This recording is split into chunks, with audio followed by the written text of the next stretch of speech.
इसे सदैव अपने पास रखना बेटी। यह आपको मेरा वचन स्मरण करवाएगा। कैसा वचन पिताजी? जीवन में चाहे कितनी भी कठिनाइयां क्यों ना आ जाएं, मैं सदैव आपके साथ रहूंगा।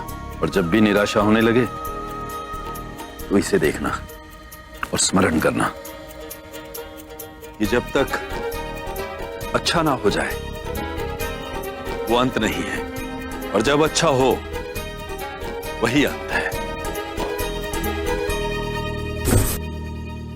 मैं जानती हूँ ये अंत नहीं है, मैं थक गई हूँ अच्छे दिनों की प्रतीक्षा करते करते। पता नहीं ईश्वर मेरे साथ ऐसा अन्याय क्यों कर रहा है। अब सदैव कहते थे ना पिताजी कि प्रयास करने वाले लोगों को सफलता अवश्य मिलती है, तो फिर मैं बार बार क्यों असफल हो रही हूँ? ऐसा क्या है जो मैं नहीं कर रही हूँ?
पार्वती,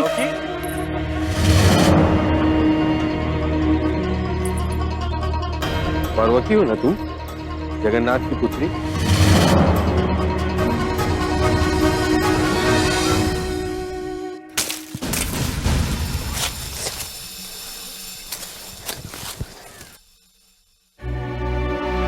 यदि आपको मेरी वास्तविकता ज्ञात थी तो जब हम पहले मिले थे तब आपने मुझसे क्यों कुछ नहीं कहा? और आप साधु के वेश में क्यों हैं?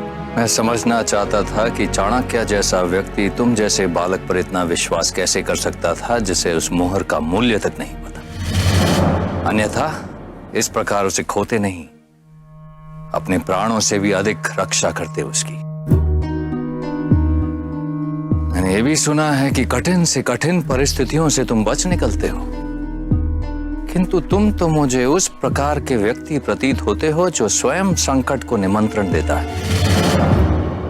भावुकता पर नियंत्रण नहीं है तुम्हें, आवेश में आ जाते हो, शीघ्र उत्तेजित हो जाते हो, क्योंकि तुम बुद्धि से नहीं अपने हृदय से सोचते हो। यदि मेरे प्रति आपके ऐसे विचार हैं, तो फिर आपने मेरे प्राणों की रक्षा करने के लिए अपने प्राण संकट में क्यों डाले?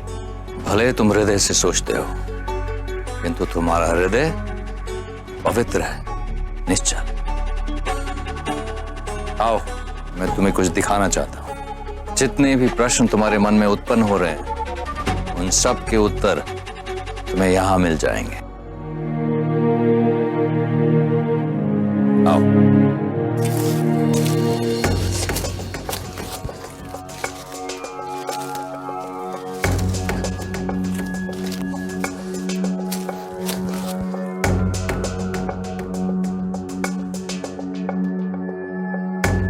ये लोग कौन है? ये वो लोग हैं जिन्हें कीचक के सामने झुकना स्वीकार नहीं, जिन्होंने उसका विरोध किया। ये वो लोग हैं जिन्हें विश्वास था कि मगध का सम्राट इनके साथ न्याय करेगा, पर ये उसी क्षण हार गए जिस क्षण सम्राट बिंदुसार ने कीचक को क्षमा करके जीवन दान दे दिया और कीचक को तक्षशिला पर शासन करने का एक और अवसर मिल गया। पर पिताजी को ज्ञात नहीं था। ज्ञात नहीं था? हमारी चिंता होती तो पता करने का प्रयास तो करते। हम महत्वपूर्ण कहाँ थे सम्राट बिंदुसार के लिए? उनके लिए तो यही महत्वपूर्ण है कि समस्त मगध में सबसे अधिक राज्य की कर तक्षशिला से ही आता है। हमारे कष्ट हमारे पीड़ा देखने के लिए। वो स्वयं कभी आए यहाँ? तक्षशिला विश्वविद्यालय जो केंद्र था विद्याओं का, और मौर्य गर्वित होते थे इस बात पे कि यही आचार्य ने अर्थशास्त्र की रचना की थी। पर हमारे शासक अतीत में इतना खो गए कि वर्तमान में हो रही दुर्गति पर ध्यान ही नहीं दिया। मैं सम्राट बिंदुसार का पुत्र अशोक आप सभी से अपने पिताजी की ओर से क्षमा मांगता, आप लोगों के साथ हुए अन्याय का उत्तरदायित्व स्वीकार करता और आप सभी को यह विश्वास दिलाता हूं। विश्वास? किस विश्वास की बात कर रहे हो राजकुमार? जब सब कुछ छिन गया तो विश्वास से क्या होगा? हमारा दमन, हमारा शोषण होता रहा। मेरे पुत्र को अपने ही भाई की हत्या करनी पड़ी केवल इसलिए ताकि कीचक को उसके स्वामी भक्ति पे विश्वास हो सके। ये बालक, इसका जन्म इस केंद्र में हुआ है। क्या आप विश्वास दिला सकते हो कि इस बालक को स्वतंत्रता और सुरक्षित बाल्यकाल मिलेगा? क्या आप विश्वास दिला सकते हो कि इस तक्षशिला में इसे जीवित रहने का अधिकार मिलेगा? नहीं राजकुमार, यहाँ की वास्तविकता परिवर्तित करने के लिए शब्द पर्याप्त नहीं है, यह हम समझ गए हैं। इसलिए झूठा आश्वासन मत दो, क्योंकि इस बार विश्वास करके यदि हम फिर से हार गए तो फिर कुछ शेष नहीं रह जाएगा।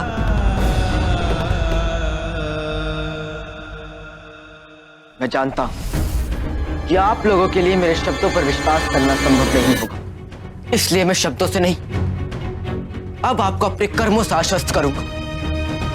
कीचक के शासन काल का अंत होगा, दंड मिलेगा उसको, आप सबके साथ हुए प्रत्येक अन्याय का दंड। और कैसे अशोक, अपने परिवार के लिए, संसार के लिए तुम मर चुके हो, और जो एकमात्र प्रमाण था जिससे तुम्हें निरंकुश अधिकार प्राप्त होते, वो मोहर भी तुम खो चुके हो। और सबसे दुर्भाग्यपूर्ण बात तो ये है कि तुम ये नहीं जानते कि अगर वो मोहर किसी के गलत हाथ लग गई तो उसका किस प्रकार दुरुपयोग हो सकता है।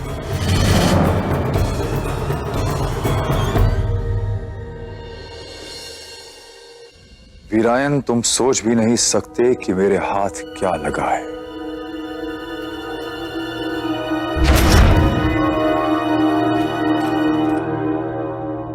ये तो राशि मोहर है। ये मोहर नहीं, ये मेरे स्वप्नों को साकार करने की कुंजी है। ऐसी ही एक मोहर का दुरुपयोग करके चाणक्य ने नंद वंश का शासन छीनकर उसके ऊपर चंद्रगुप्त मौर्य को बिठा दिया था। वो कैसे? चाणक्य बहुत धूर्त था। उसने अमात्य राक्षस की मोहर बहुत ही चालाकी से प्राप्त कर ली। अमात्य राक्षस? हाँ, वही अमात्य राक्षस जिसने नंद वंश की स्थापना करने में बहुत महत्वपूर्ण भूमिका निभाई थी। अमात्य राक्षस की मोहर निरंकुश अधिकारों से सशक्त थी। चाणक्य ने उस मोहर के आधार पर कई महत्वपूर्ण राजकीय प्रलेख प्राप्त किए और उनमें ऐसी हेरफेर की कि चंद्रगुप्त का सिंहासन पर अधिकार प्राप्त करना बड़ा सरल हो गया। किंतु अब इतिहास स्वयं को दोहराएगा। इस मोहर की सुरक्षा के क्या प्रबंध किए? जी,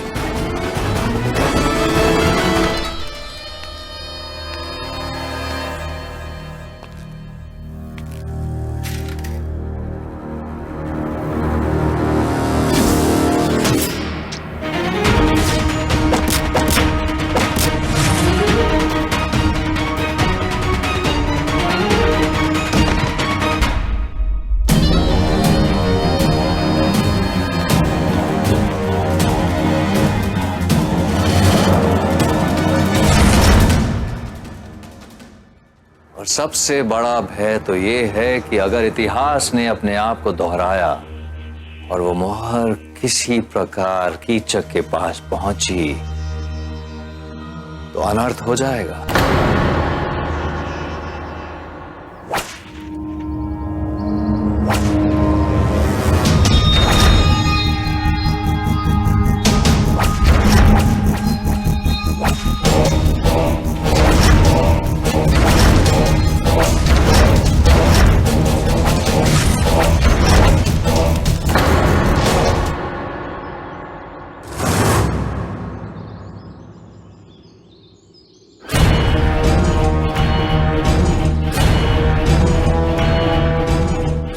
क्षमा कर दीजिए।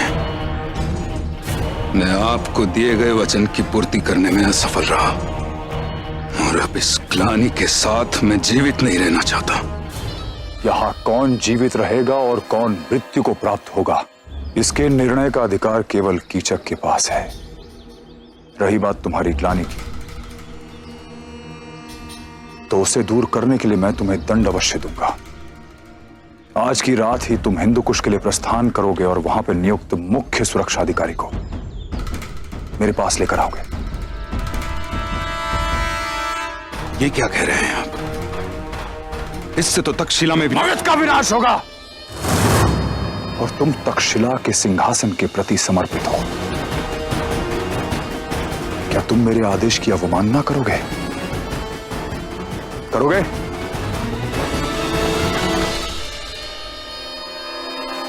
निर्णय लो नायक, मुझे विलंब अच्छा नहीं लगता। अपने पूर्वजों की प्रतिज्ञा स्मरण करो। उसका मान रखोगे या उसका विरोध करोगे? इस बार मैं अपनी प्रतिज्ञा अवश्य पूरी करूंगा। जब तक तुम जैसा व्यक्ति मेरे साथ है जो मेरे लिए कुछ भी कर सकता है, मुझे कोई पराजित नहीं कर सकता।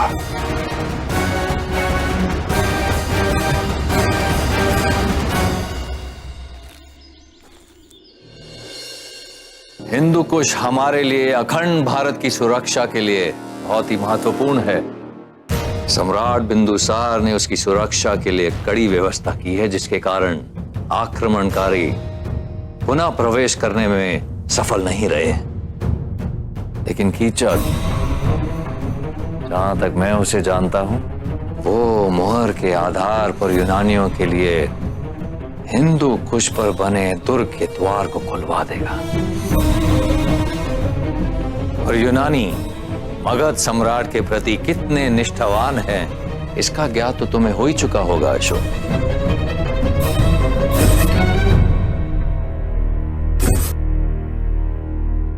एक बार मैं हिंदू कुश के द्वार यूनानी सेना के लिए खोल दूं, फिर मैं उनके साथ पाटलिपुत्र पर आक्रमण करके मगध का सिंहासन प्राप्त करूंगा। तब मैं केवल तक्षशिला का ही नहीं, समस्त मगध का स्वामी बन जाऊंगा। मौर्यों का अंत होगा और केवल एक ही व्यक्ति पूजनीय होगा, कीचक। कीचक। और कहीं यूनानियों की सहायता से कीचक ने मगध का सिंहासन प्राप्त कर लिया तो मगध का पतन निश्चित है।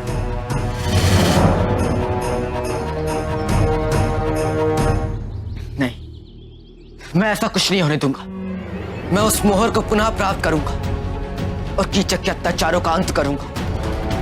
मैं तक्षशिला की प्राथमिकता पुनः स्थापित करूंगा। देखो, बातें करने में और दिखाने में बहुत अंतर होता है। तुम्हारे जैसे बहुत क्रांतिकारी आए और गए। सत्य है, बिल्कुल सत्य। अच्छा हुआ कि अशोक ने मुझे तीसरी बार चकमा दिया।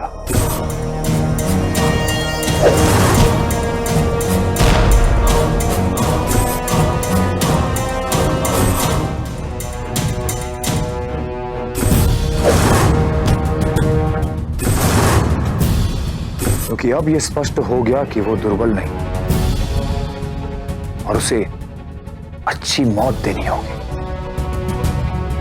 और अगर मैं सही हूं तो मुझे उससे मरता देखने में बहुत सुख प्राप्त होगा जब वो यहां अपनी मुहर लेने के लिए आएगा। लेकिन वो यहाँ तक पहुंच ही नहीं पाएगा भैया।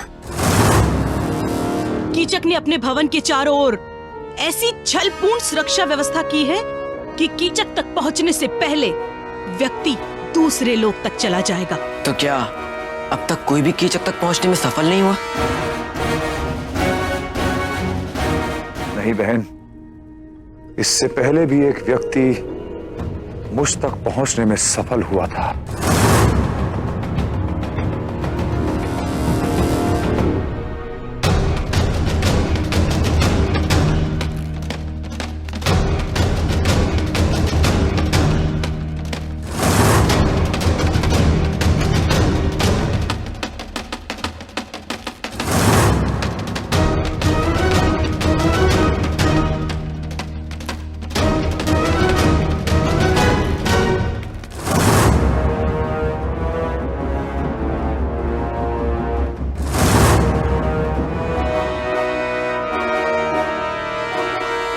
मुझे उस क्षण की प्रतीक्षा रहेगी जब उस अशोक का अंत भी मैं ऐसा ही करूंगा।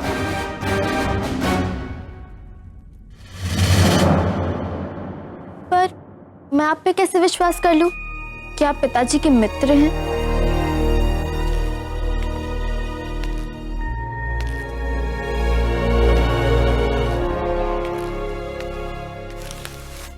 स्मरण है?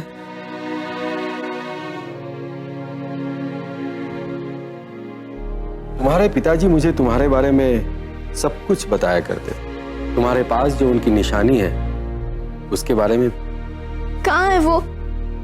मुझे उनसे मिलवा दीजिए। जगन्नाथ को मैंने आखिरी बार तब देखा था जब वो कीचक से मिलने जा रहा था।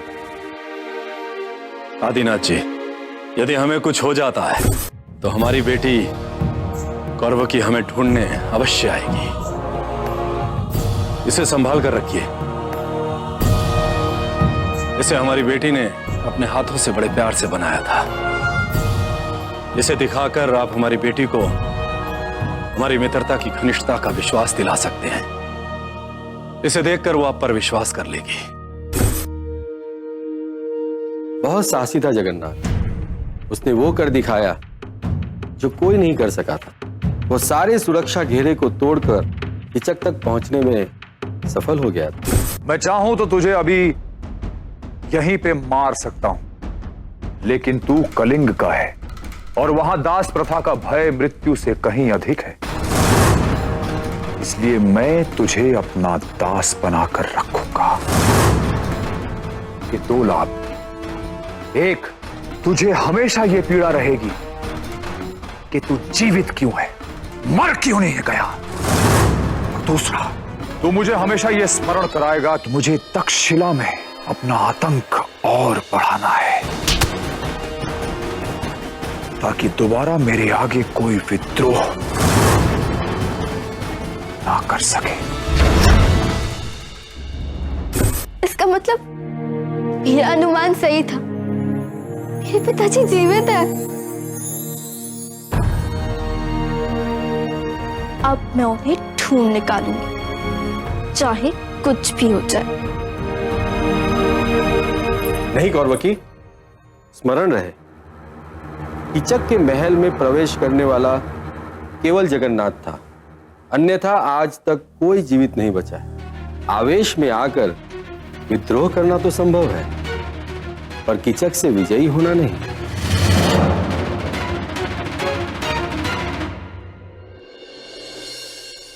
मैं यहां इतनी दूर पराजित होने के लिए नहीं आया।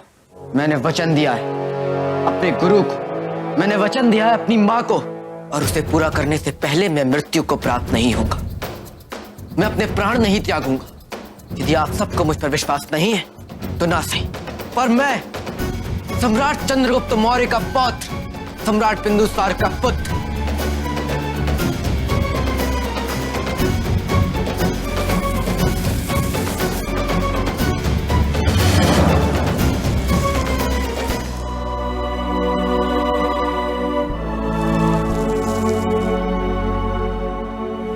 इस मिट्टी को अपने हाथ में लेकर आप सभी को साक्षी मानकर ये प्रतिज्ञा लेता हूं कि तक्षशिला में स्थिरता और सुशासन की पुनर्स्थापना के लिए मैं हर असंभव को संभव कर दिखाऊंगा। मैं प्रतिज्ञा लेता हूं कि मैं आप सभी को न्याय दिलाऊंगा। मैं प्रतिज्ञा लेता हूं कि मैं आप सबकी मुक्ति सुनिश्चित करूंगा। जिस अच्छे समय का स्वप्न आपके नेत्रों में अभी भी है, उस स्वप्न को मैं साकार करके दिखाऊंगा।